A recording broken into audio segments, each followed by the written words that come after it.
So I was gifted this unpaid movie critic shirt for Christmas from my mother, and for the time being, that does remain true. But I hope one day that I make this shirt irrelevant, but for now, might as well rep it while I've got it.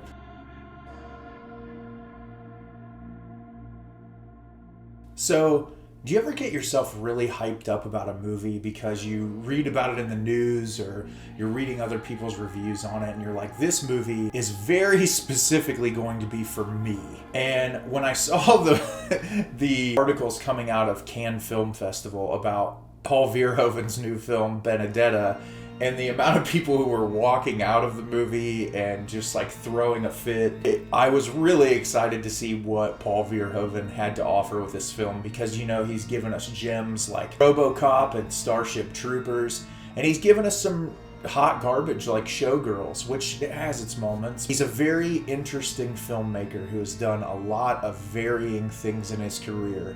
And I was really looking forward to see Benedetta, and I did not expect it to be one of the most wildly entertaining and hilarious films of the year that also has a really deep emotional core, and that the third act was just like mind-bogglingly insane. So Benedetta takes place in the late 17th century with a plague ravaging the land. Benedetta Carlini joins the convent in Tuscany as a novice. Capable from an early age of performing miracles, Benedetta's impact on life in the community is immediate and momentous. So this film is really at its core Paul Verhoeven's exploration of organized religion, especially Catholicism in general, and just an overwhelming critique and shot at the church. And it's fucking hysterical. I just think that it's so intelligently written. It's very over the top, which some people have referred to it as juvenile, which I think is completely misunderstood. If you're a person that's Paul Verhoeven's age, who has had massive amounts of exposure to organized religion and the repercussions and negative effects that organized religion can have on people's livelihood, you could make a movie like this that is really over the top and absurd, and that is a hilarious commentary on how religion can destroy people's lives. The church, especially in this era, and I mean it translates to now, tries to control everything and anything that people want to do with their lives, and anything that is considered different or abnormal is shunned. So first I want to talk about the performances. Virginie Efira, if I said that correctly, who plays Benedetta, is outstanding.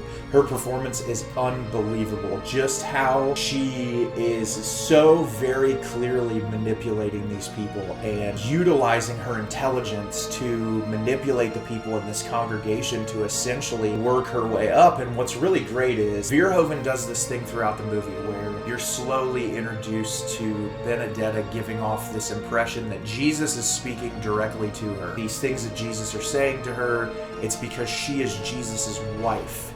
And that Jesus is saying, hey, this is what you need to do to prevent the plague from hitting our small town in Tuscany, that you are going to be the leader of this convent eventually. And what's funny is, from a very early standpoint in the film, when Benedetta is introduced to Charlotte Rampling's character very early on, who is the superior mother of the convent, there's this really comical scene where her dad says she was a miracle baby from very early on. We didn't think we could have children, and we just wanted to give her back to God. And that it's this really like beautiful and empowering speech that he gives, and Charlotte Rampling says something like, well, you're gonna have to cough up the money. And it's all like a money game, and it doesn't matter if the girl truly wants to dedicate herself to Christ. It's all about money. And she even goes as far to make some comment about like, I'm not a haggling Jew or something, which is just so satirical in and of itself, because Jesus was a Jew, and just the racism implied through that, and how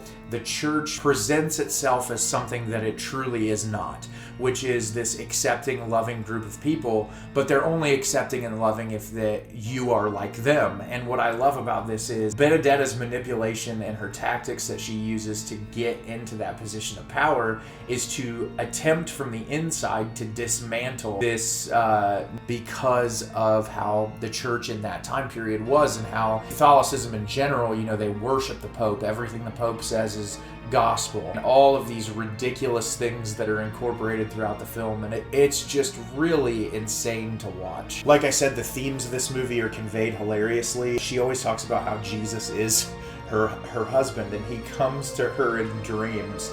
And some of these dreams, it really feels like RoboCop. And I know that's hilarious to say because you see the trailer for this movie. I was talking to my friend Alicia about this film, and she's like, with the trailer, this just looks like a campy romance. And it was perfectly marketed because it is the complete and totally opposite of that.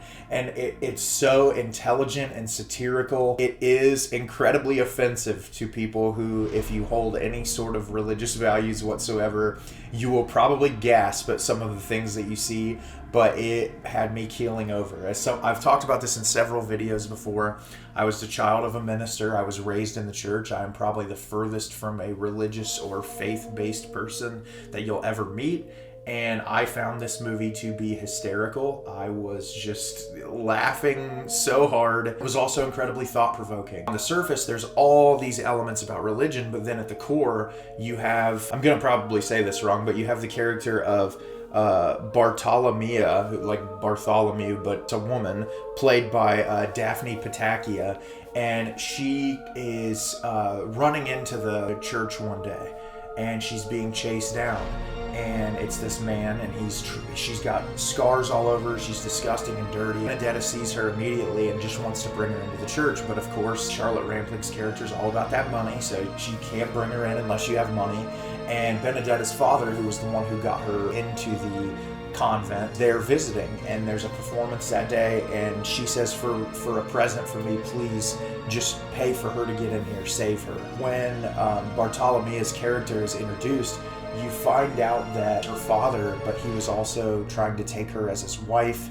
He was sexually abusing her. Her brothers were sexually abusing her. And it's really traumatic. And there's really this emotional core of Benedetta wanting to utilize this position of power that she eventually gets to benefit other people. And I also think that there's a little bit of an ego thing there where she knows she can do it, so she wants to do it, and she wants to see how much she can get away with. Blossoms into this romance, and there's this romance between two women, which is obviously at this time they could be killed for being in a lesbian relationship.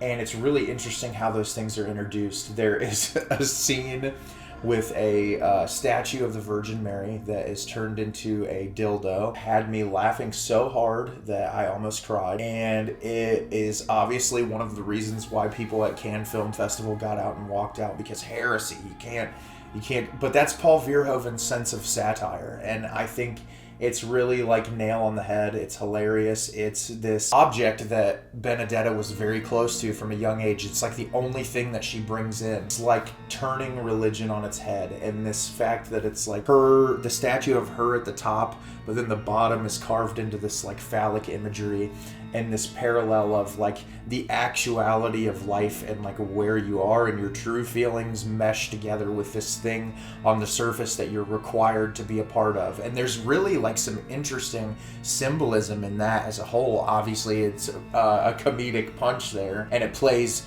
into a larger, more serious element in the third act, because this movie really does shift tonally very drastically towards the third act. A lighthearted tone throughout the beginning. There are some very serious moments. Benedetta gets the stigmata, which is, if you're unfamiliar, the marks in the hands and the feet and the spear in the side of Jesus and the crown of thorns, and they show up. But one of the women notices that there's a shard of glass on the ground, which starts to stir up the questions, is she harming herself? But when Benedetta gets into these fits where things show up, she speaks in this really like deep tone of voice that feels like she's possessed by something otherworldly, which leaves you as an audience member consistently questioning, well, is this real or is it not? But I think Verhoeven does a great job of introducing elements that just let you know so overtly that she is taking advantage of these people in the best way possible, turning this religious scrutiny for no reason on her head, and then her own internal turmoil of being attracted to a woman and the way that she was raised and the repercussions that it could have on her own life because of her having this relationship. And it just has some really great themes, interpretations that I think could be analyzed for quite some time. And I know a lot of people haven't enjoyed this movie for some reason, but as someone who loves filmmaking and I love things that challenge the conventional norm, this movie does a really great job of portraying its subject matter and its material in a very unique and interesting way. As far as like the filmmaking elements, there's some really nice cinematographical choices. There's some camera work that I wasn't a huge fan of, but I think for the most part it's incredibly effective. There's some times where they play with color in this movie that it looks really nice. But I think overall what really drives this film is the performances. Verhoeven, like I said, his commentary on the church and the negative repercussions that come with the way that the church takes care of its people. The guy who the Pope sends out to investigate what's going on with Benedetta to see if these possessions by Christ are real. He's such a fucking asshole, and just like the way he portrays himself, it's like the church incarnate, and just how manipulative and awful he is and how controlling he is and judgmental, where he himself, you can tell, is just like a seedy, disgusting human being who isn't any better than anyone else. That's what Verhoeven is saying about religion, is the world is filled with people who are so unique and interesting and different, and there's people that come from wealthy backgrounds, impoverished backgrounds. You have people of all different sexual orientations, religions, creeds, and you watch this movie and you see the way that poor people are treated in these communities and just how they're viewed as nothing, and how the church, there's this really great scene where that guy's coming into the town and there's these poor people walking up next to his cart, and they're covered in like all these scabs all over their body because there's a plague ravaging through this area of Tuscany. And he says, please, Father, help us. So we need help. And he says, go see your own priest. And that to me is just so indicative of religion as a whole, is like, yeah, we're supposed to do good for the general well-being of all people, but it's not my responsibility. I'm going to push it out on someone else. And I just think that it's really intelligent and it's really well written. And if you're someone who leans more conservatively, it might make you think a little bit more about how the world operates and how, at the surface level, you know, what Christians believe or what just people who have faith believe is supposed to be this creed that represents caring, loving other people, and genuinely trying to be a better person. But because of the way organized religion is structured, they take the texts that these are based on, they manipulate them, and they utilize them to try and warp the minds of young people and try to teach them that it is a clique, and that it is something that you have to earn your way into, and that if you aren't the way that these people want you to be, that makes you not special or not good enough.